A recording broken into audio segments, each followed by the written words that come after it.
Hi friends, मैं धीरेन्द्र कुमार और स्वागत है आप सभी का आपके अपने इस यूट्यूब चैनल टीके क्लासेस ऑफिशियल में। तो गाइज, आज हम बात करने वाले हैं सेकंड मैथ अर्थात ज्यामिति के उस महत्वपूर्ण टॉपिक के बारे में जो है हमारा वृत्त। तो फ्रेंड्स, आप सभी लोगों को वृत्त के सवालों को हल करने में बहुत ही ज़्यादा कठिनाई होती होगी तब तक जब तक कि आप उसके सभी डिफिनीशंस या फिर उसके सभी फार्मूलों के बारे में अच्छी तरीके से नहीं जानते हैं। तो फ्रेंड्स, आज हम इन्हीं फार्मूलों और उसके जितनी भी डिफिनीशंस होती हैं उनके बारे में अध्ययन करने वाले हैं। तो सबसे पहले हम ये जानेंगे कि वृत्त क्या है, फिर उसके बाद उसके सभी डिफिनीशंस के बारे में एक एक करके आसानी से देखेंगे। ठीक, तो आइए सबसे पहले हम ये जान लेते हैं कि वृत्त क्या है। तो फ्रेंड्स, अगर वृत्त की हम बात करें, वृत्त जिसको इंग्लिश में हम सर्कल कहते हैं, सर्कल। तो फ्रेंड्स, अगर हम वृत्त की बात करें तो सबसे पहले हम ये जान लेते हैं कि वृत्त क्या है। जैसे मान लीजिए हमारा कोई समतल पृष्ठ है, ये हमारा कोई समतल पृष्ठ है, तो किसी समतल में स्थित किसी दृढ़ बिंदु का मतलब होता है जो कि एक ही स्थान पर निश्चित हो, दृढ़ हो, अपने स्थान को छोड़कर कहीं ना जाता हो, उसको हम दृढ़ बिंदु कहते हैं। तो समतल में स्थित किसी दृढ़ बिंदु से, समतल में स्थित किसी दृढ़ बिंदु से एक नियत दूरी का मतलब बराबर दूरी। तो समतल में स्थित किसी दृढ़ बिंदु से एक नियत दूरी पर स्थित अनंत बिंदुओं को मिलाने से हमारी जो आकृति प्राप्त होती है, इसी को हम क्या कहते हैं? वृत्त कहते हैं। एक बार फिर से सुन लेते हैं कि समतल में स्थित किसी दृढ़ बिंदु, समतल में स्थित किसी दृढ़ बिंदु से एक नियत दूरी पर स्थित अनंत बिंदुओं को मिला देने से हमारी जो ये आकृति प्राप्त होती है, इसी को हम क्या कहते हैं? वृत्त कहते हैं। ठीक, समझ आ गया? एक बार फिर से पुनः देख लेते हैं कि समतल में स्थित किसी दृढ़ बिंदु, समतल में स्थित किसी दृढ़ बिंदु से एक नियत दूरी पर स्थित अनंत बिंदुओं को मिलाने से, मतलब इसमें कितने बिंदु हैं हम कोई गिनती नहीं कर सकते हैं, इसलिए हम इनको अनंत कहते हैं। तो समतल में स्थित किसी दृढ़ बिंदु से एक नियत दूरी पर स्थित अनंत बिंदुओं को मिलाने से ये हमारी जो आकृति प्राप्त हो रही है, इसी को हम क्या कहते हैं? वृत्त कहते हैं। ठीक, तो चलिए, तो ये हमारा वृत्त है। ठीक, तो आइए अब इसके हम अंदर जितनी भी डिफिनेशंस होती हैं उनकी हम एक एक करके अध्ययन करते हैं।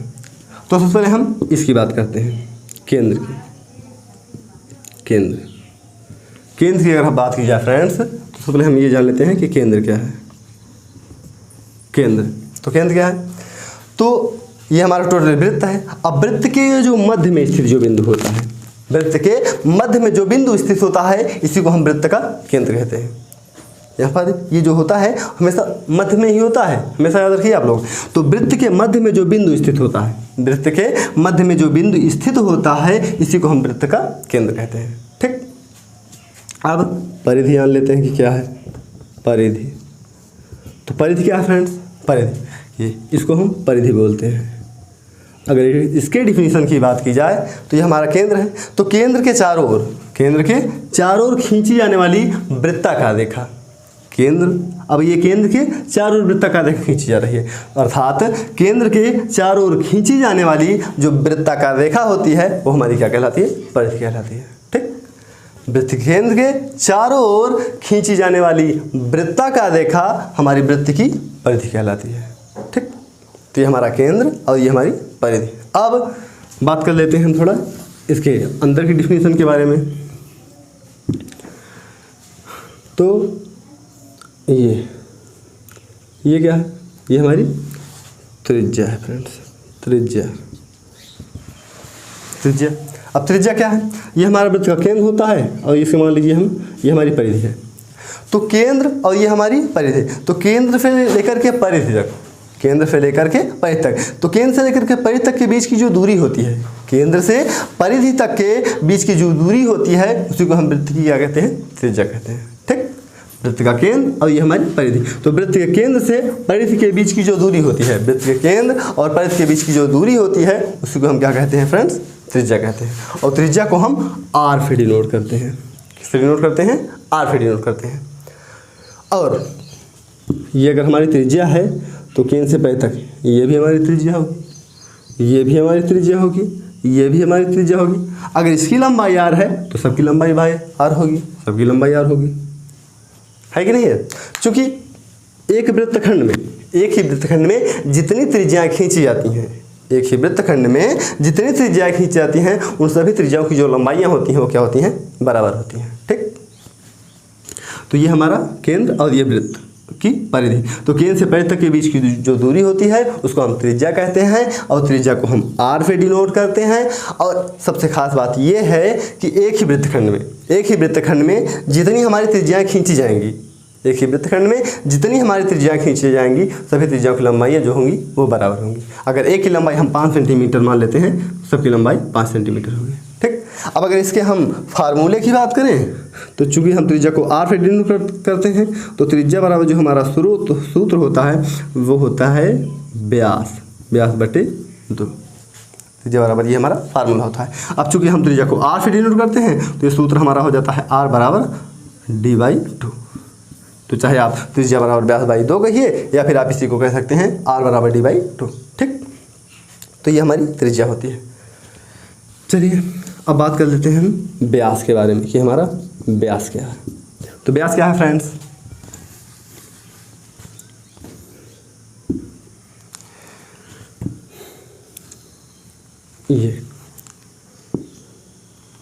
ये रेखा हमारी व्यास कहलाती है। ये रेखा हमारी व्यास कहलाती है, अर्थात जो रेखा वृत्त के केंद्र से होकर जाती है, ऐसी रेखा जो वृत्त के केंद्र से होकर जाती है वह हमारी क्या कहलाती है, व्यास कहलाती है। ठीक, देखो ये वृत्त के केंद्र से होकर जा रही है। और सबसे खास बात इसमें यह है कि इसमें देखो त्रिज्या भी हमारी है। चूँकि देखो ये केंद्र है और ये परिधि है, और अभी हमने पढ़ा कि केंद्र से लेकर के परिधि तक के बीच की दूरी को हम क्या कहते हैं, त्रिज्या कहते हैं। तो केंद्र से परिधि तक ये भी है और केंद्र से परिधि तक ये भी है, अर्थात ये भी त्रिज्या है, ये भी त्रिज्या है, अर्थात दोनों त्रिज्याओं को मिलाकर हमारा क्या बन रहा है, व्यास बन रहा है। ठीक है, तो इसीलिए इसका जो फार्मूला होता है वो कुछ इस टाइप से बन जाता है, यानी व्यास बराबर, इसमें 2 त्रिज्याएँ हैं तो इसलिए हम 2 गुणे त्रिज्या कर देते हैं, अर्थात व्यास बराबर जो हमारा सूत्र होता है वो हो जाता है 2 गुणे त्रिज्या। अब व्यास को हम चूंकि d से डिनोट करते हैं तो d बराबर जो हमारा सूत्र होता है वो हो जाता है 2r। तो चाहे आप व्यास बराबर 2 गुणे त्रिज्या कहिए, चाहे d बराबर 2r कहिए, तो ये हमारा व्यास का फार्मूला होता है। और सबसे खास बात यह है कि जो वृत्त का व्यास होता है, चूंकि ये केंद्र से होकर जाता है, और अभी आपने पढ़ा कि वृत्त के केंद्र से होकर जाने वाली रेखा हमारी क्या कहलाती है, व्यास कहलाती है। तो जो व्यास होता है वो वृत्त को हमेशा 2 बराबर भागों में डिवाइड कर देता है। जो हमारा व्यास होता है, चूंकि देखो ये वृत्त के कहाँ से होकर जा रहा है, केंद्र से होकर जा रहा है, और जो रेखा केंद्र से होकर जाएगी सीधी बात है कि वो मध्य से होकर जाएगी। अगर मध्य से होकर जाएगी मतलब वो उस आकृति को 2 बराबर भागों में बांट देगी, अर्थात जो हमारा व्यास होता है वो हमारे वृत्तखंड को 2 बराबर भागों में बांट देता है। सबसे खास बात यही है। तो ये हमारा व्यास होता है। अब व्यास के बाद हम बात कर लेते हैं जीवा की। ये हमारी जीवा क्या है। तो फ्रेंड्स जीवा की अगर हम बात करें तो ये हमारी जीवा है। ये हमारी क्या है, जीवा है। तो ये हमारी परिधि है और ये भी परिधि है। तो परिधि से परिधि के बीच की जो दूरी होती है, अर्थात परिधि से लेकर के परिधि तक के बीच की जो हमारी दूरी होती है उसी को हम क्या कहते हैं, जीवा कहते हैं।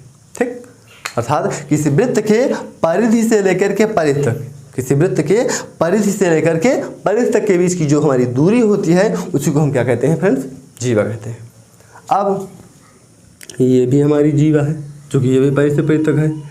ये भी हमारी जीवा है, ये भी परिधि से परिधि तक है, और ये भी तो हमारी जीवा मानी जाएगी। ये परिधि से परिधि तक ये भी तो है कि नहीं है, ये भी तो परिधि, देखो ये परिधि से परिधि तक, ये भी परिधि से परिधि तक, ये भी परिधि से परिधि तक, तो इन सबको हम जीवा कह रहे हैं। तो ये भी तो हमारी परिधि से परिधि तक है, तो इसको भी आप जीवा कह सकते हो।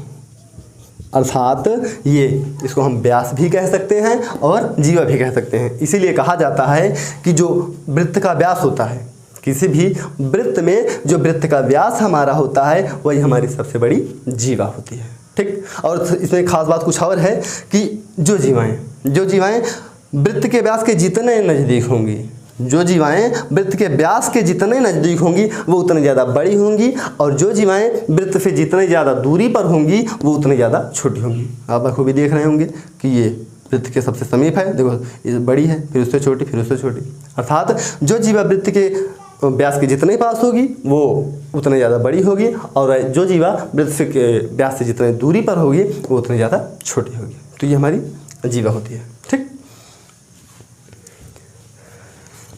अब फ्रेंड्स कुछ और बात कर लेते हैं। जैसे बात कर लेते हैं हम वृत्त के स्पर्श रेखा की, स्पर्श रेखा की स्पर्श रेखा क्या है? तो फ्रेंड्स जैसे मान लीजिए हमारा कोई वृत्त है, ये हमारा कोई वृत्त है और ये हमारा केंद्र है, तो स्पर्श रेखा की परिभाषा आप क्या बताएंगे? स्पर्श रेखा की परिभाषा आप कुछ फ्रेंड्स इस तरह से बता सकते हैं कि ऐसी रेखा जो वृत्त को केवल ऐसी रेखा जो वृत्त को केवल एक बिंदु पर स्पर्श करती हो, ऐसी रेखा जो वृत्त को केवल एक बिंदु पर स्पर्श करती है उसे हम क्या कहते हैं? वृत्त की स्पर्श रेखा कहते हैं। ठीक, देखो ये हमारा वृत्त है और ये वृत्त की और ये जो रेखा है वो वृत्त की परिधि को केवल एक बिंदु पर स्पर्श कर रही है। अर्थात आप इसे कुछ इस प्रकार कह सकते हैं कि ऐसी रेखा जो वृत्त को केवल एक बिंदु पर स्पर्श करती है वह वृत्त की हमारी क्या कहलाती है? स्पर्श रेखा। और इसमें एक आती है छेदक रेखा।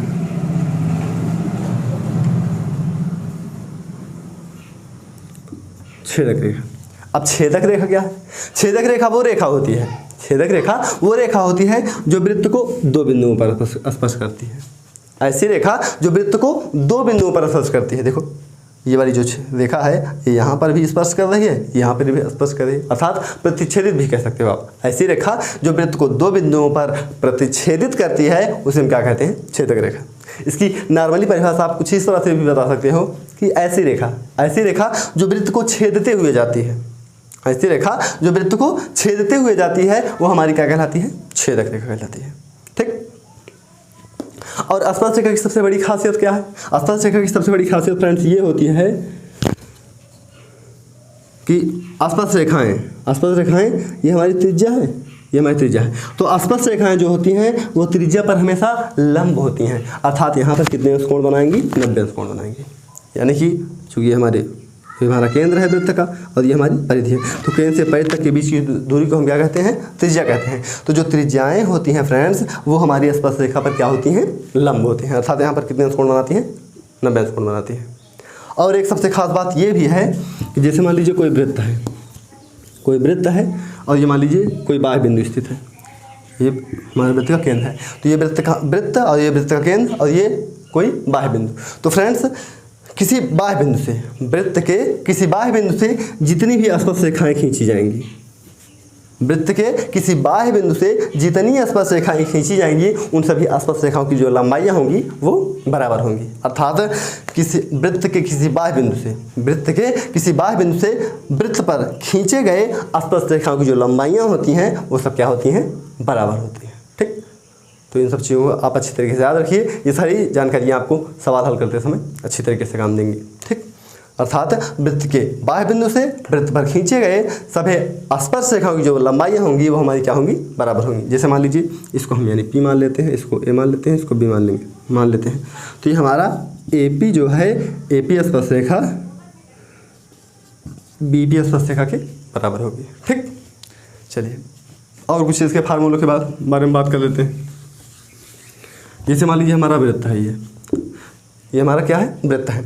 अब अगर ये वृत्त है तो फ्रेंड्स इसका जो फार्मूला होता है, फार्मूला जैसे मान लीजिए वृत्त की परिधि, जैसे वृत्त की परिधि, तो वृत्त की परिधि का जो फार्मूला होता है फ्रेंड्स वो होता है 2πr, ये वृत्त की परिधि का फार्मूला होता है। अब वृत्त का क्षेत्रफल, तो वृत्त का क्षेत्रफल बराबर जो फार्मूला था फ्रेंड्स वो होता है πr²। ये वृत्त का क्षेत्रफल सूत्र होता है πr², और वृत्त की परिधि वाला जो सूत्र होता है वो क्या होता है? 2πr। ठीक, तो आई होप आप लोगों को ये सारी चीज़ें अच्छी तरीके से समझ में आ गई होंगी। तो वीडियो देखने के लिए बहुत बहुत धन्यवाद। आगे की टॉपिक हम अगले वीडियो में देखेंगे।